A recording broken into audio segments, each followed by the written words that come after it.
देवेंद्र फडणवीस यांचं पुण्यावर खरंच विशेष लक्ष असतं का? निश्चित. देवेंद्रजींचं महाराष्ट्रावर लक्ष आहे सर. हम्म.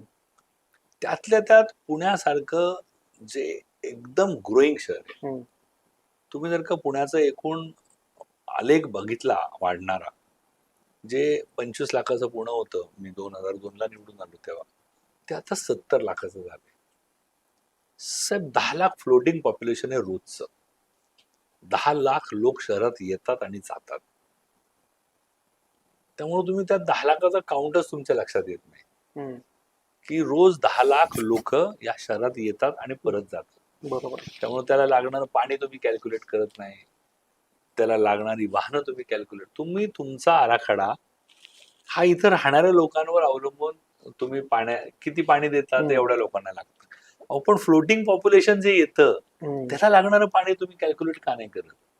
त्यांनी घेऊन येणारी वाहनं तुम्ही कॅल्क्युलेट का नाही करत? हा माझ्यासारख्या कार्यकर्त्याचा. आणि जेव्हा मी ह्या शहरात काम करतो तेव्हा मी हे असे सुटलेले जे मिसिंग लिंक आहेत त्याच्यावर काम करतो. त्याचे आकलन करण्याची मला आवड आहे आणि त्या सगळे विषय मी आदरणीय देवेंद्रजींशी चर्चा करत असतो.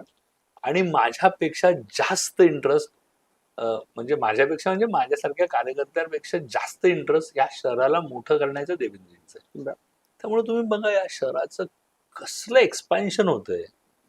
तुम्ही जर का बघितलं तर 50,000 कोटी रुपयांचे विकास कामं या शहराभोवती फिरत आहेत.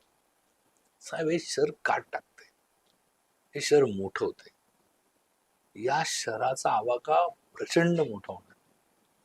ज्या दिवशी आता परवाच नितीनने जाहीर केलं की अजून एक नवीन एक्सप्रेस लेन करणार आहे. समजा ती 1.5 तासाची 2 तासाची झाली, मुंबईला कनेक्ट झालं पुणे, तर पुण्याचं ग्रोथ अजून ह्या स्पीडनी डबल वाढणार आहे.